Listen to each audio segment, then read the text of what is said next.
Hey guys, welcome to today's message. It's another video about the life of Jesus where we try and paint a picture of what the gospel texts present to us. So I invite you over the next couple of minutes to just simply relax with no agenda except to enjoy making a big deal of Jesus. And so in our last video on the life of Jesus, which actually was released on Wednesday, we left off with Jesus mentioning the fact that one day he would be returning in his glory and the glory of the Father and of the holy angels. And then he says that there were some there who would not taste death until they see the kingdom of God. Now, what exactly was Jesus talking about? See, I think the answer is found in the next event that takes place.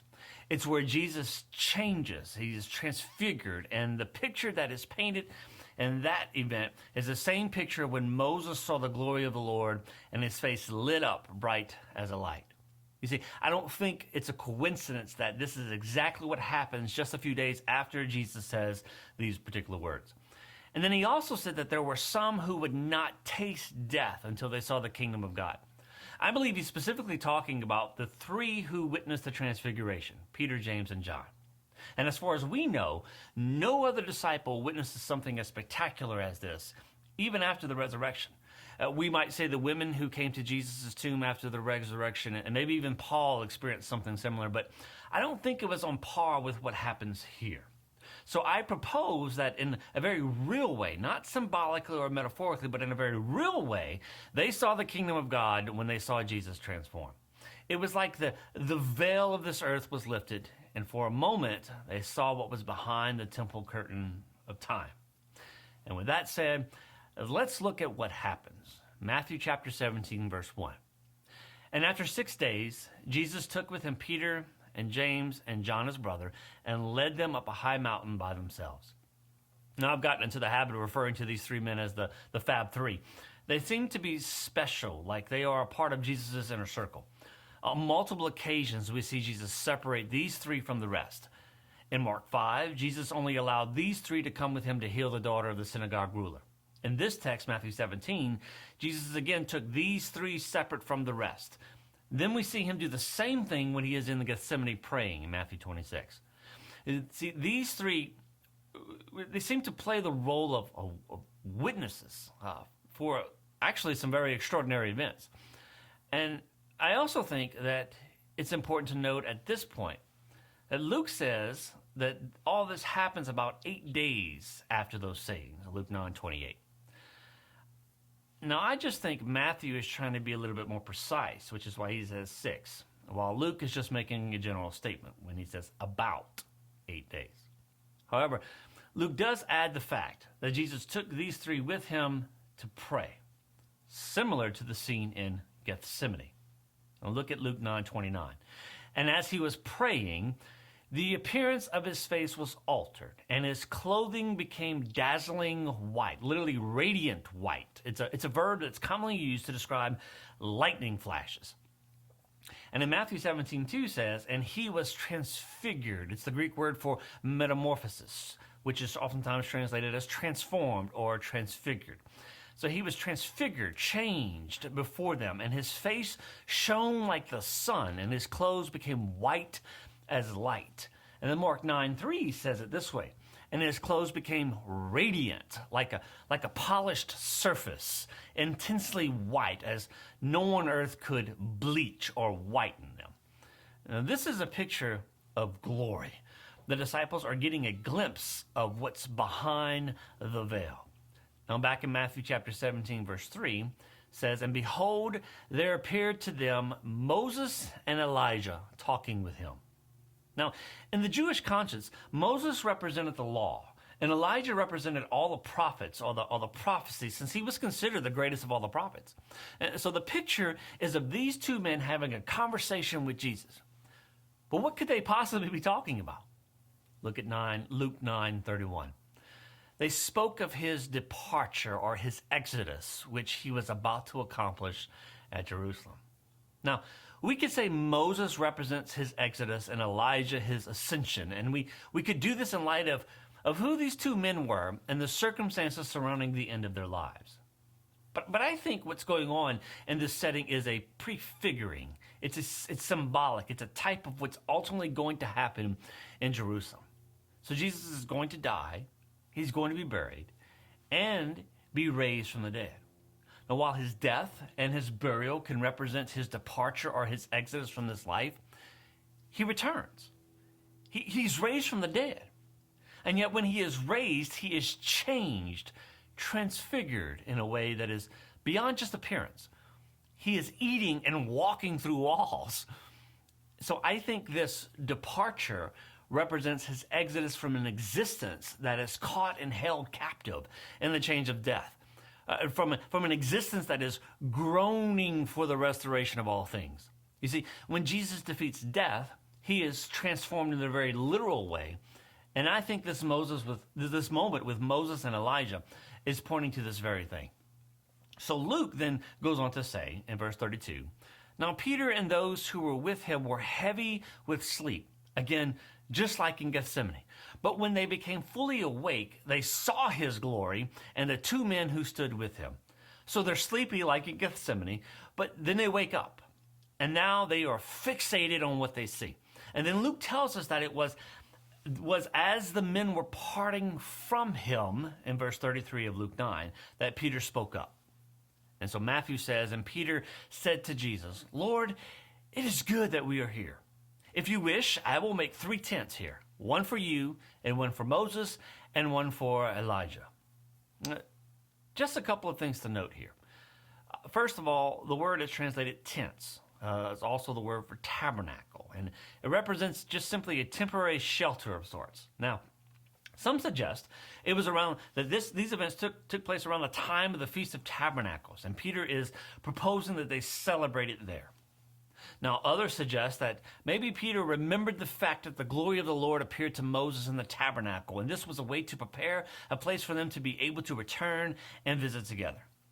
Or maybe there is much symbolism in this statement. See, building a tabernacle for Moses might represent the law, and building a tabernacle for Elijah might represent the prophecies, and building a tabernacle for Jesus as the Messiah, the Son of God, right? And God speaking through Jesus. These could all be places where people could come and worship and honor and even hear what God has to say. Now, there are plenty of other ways to interpret this, and in fact, there's a lot to speculate about when it comes to interpreting what Peter was saying. Regardless, though, I do believe Peter wanted them to stick around because he is saying all of this as he is watching them leave. This was, a classic impulsive response from Peter. As Mark 9 says, he did not know what to say, for they were terrified. And so I think Peter said the first thing that came to his mind, and the first thing that came to his mind was rooted in who Moses and Elijah were to them and what they represented to the Jewish people. And actually, what happens next, I think, helps us maybe understand this point further. Matthew chapter 17, verse 5. He was still speaking, that is Peter, when behold, a bright cloud overshadowed them, and a voice from the cloud said, this is my beloved Son, with whom I am well pleased. Listen to him. Now, it's because of this statement that I see the symbolism in Peter's statement, and maybe the deeply rooted connections the Jews had to the law of Moses and the prophecies. Ironically, there was this widespread misunderstanding concerning the law and the prophets, and it is this that Jesus fought so much against. And now you have God saying, listen to Jesus. He will help you understand. He will make all things clear. Yeah, even from the law and the prophets. Now, Matthew 17:6 goes on to say, when the disciples heard this, they fell on their faces and were terrified. But Jesus came and he touched them, saying, rise and have no fear. Now, let me just get a little nerdy on you for just a bit. I am fascinated by this word translated touch. See, it's a Greek word that means to fasten, to set on fire even. Now, imagine trying to start a fire and you have to take one piece of wood that is on fire and you set it up against another piece of wood where the flame is touching it so that it will too catch on fire. See, in that moment, you're connecting the two pieces. Now, until the fire touches the wood, it remains in its current state. But when the fire touches it, it is changed. It begins to burn and change, literally, physically. In the same way, the disciples are laying on their faces in fear, and they remain in their current state of fear until Jesus touches them. And then, with this reassuring touch, they begin to change. They begin to calm down and have peace. In Matthew 17:8 says, "And when they lifted up their eyes, they saw no one but Jesus only." There's so many things that we could talk about here. So many things that could be said about this. Notice, it's not until Jesus touches them that they are pulled out of their state of fear. And as they're coming out of the state of terror, they open their eyes and all they see is Jesus.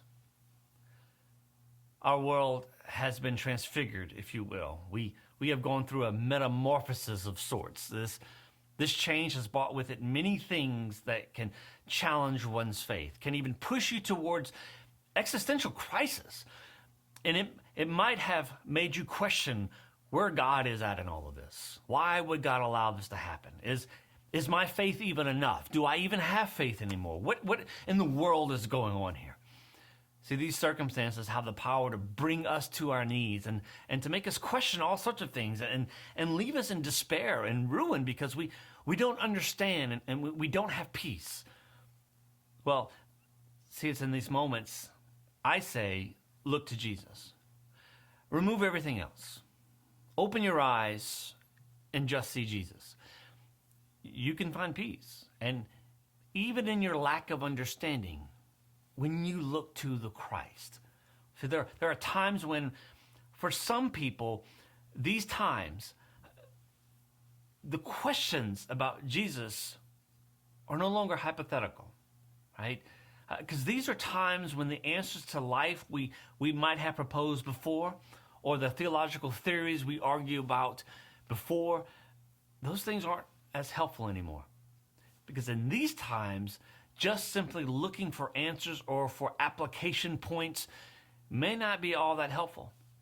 At least not as helpful as just simply sitting at the feet of Jesus for the sake of sitting there. So, when was the last time you read the scriptures, watched or listened to a message, or read a book about Jesus just for pure enjoyment?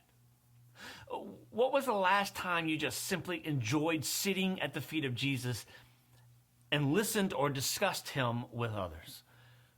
Just for enjoyment. When was the last time you just opened your eyes and all you saw was Jesus? I think you would find that doing this is way more helpful than anything else you can do during these times. And with all the hypothetical questions that are really real to us now, maybe those things that don't matter anymore, or maybe all the arguments and debates about certain positions really don't come into play in this moment. But what does come into play is our relationship with Jesus. And so, see, how oftentimes when we would gather together, you would sit in a class or listen to a message or have a discussion or read a text, but you're specifically looking for points. You're looking for something that you can take away that can help either confirm what you already believe or help add to the list of things that you could do. As opposed to just sitting there for the pure enjoyment of talking about Jesus, of listening to Jesus, of discussing things about Jesus. So when was the last time you opened your eyes just to see Jesus? I suggest, again, that's probably the most beneficial thing you can do in these moments. And so let's go on in Matthew. Matthew chapter 17 and verse 9. And as they were coming down the mountain, Jesus commanded them, tell no one the vision. That is, until the Son of Man is raised from the dead. The appearance of Moses and Elijah is interesting. When Moses died, he was about 120 years old, yet his eyes were not weak, nor his strength gone, and God buried him secretly, and no one knew where his grave was. Deuteronomy 34, 5 through 7. But we're also told in Jude 9 that Michael the archangel contended with the devil over the body of Moses. What was that all about? And then when it comes to Elijah, all we know is that there was an appearance of a chariot and horses of fire, and Elijah was taken up in a whirlwind, 2 Kings 2:11. See, these are both people who had mysterious life endings, and yet they stand with Jesus in this moment. Perhaps a sign of life after death, a sign that points to the resurrection, a sign that one day will make sense to his disciples. So Jesus says, don't say anything until after the Son of Man is risen. But notice what Mark 9:10 says. So they kept the matter to themselves, questioning what this rising from the dead might mean. I like the way the New American Standard translates this. It says they seized upon that statement, discussing with one another what rising from the dead meant. So, in other words, they picked up on another aspect of what Jesus was preparing them for, but they did not fully understand it.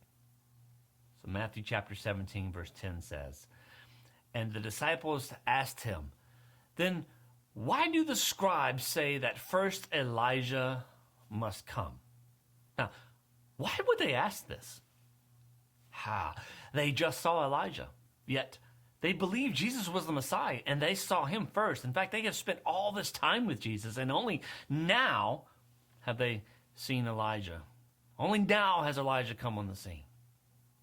In Matthew 17:11, Jesus answered, Elijah does come, and he will restore all things. Now, to understand this, it takes us back to Malachi 4, 5, and 6, and Luke 1, wherein we are told that in the spirit of Elijah, John would make ready a people prepared for the Lord. Now, Elijah did his work during a time where there was lots of idolatry in Israel, and Elijah is calling people out of it. And then during Malachi's day, Malachi essentially tells the people that they are not being faithful like their forefathers. But he says there will come someone who in the spirit and power of Elijah will do something in the hearts of the people, a restoration that would make their ancestors proud, and in doing so, prepare them for the Messiah. In Matthew 17:12, Jesus says, but I tell you that Elijah has already come. And they did not recognize him, but did to him whatever they pleased. So also the Son of Man will certainly suffer at their hands. And then the disciples understood that he was speaking to them of John the Baptist. Now, just as people did not recognize who John was and how he was the fulfillment of the prophecy concerning Elijah, they did not recognize Jesus for who he was, the one for whom John prepared the way. And it's because of this blindness that John was treated the way he was. And it's the same blindness that will lead them to doing the same to Jesus. And then Luke 9:36 adds for us, and they kept silent and told no one in those days anything of what they had seen. And what they had seen was a glimpse of what was beyond the veil, the kingdom of God. So grace and peace to you, and we'll talk to you soon.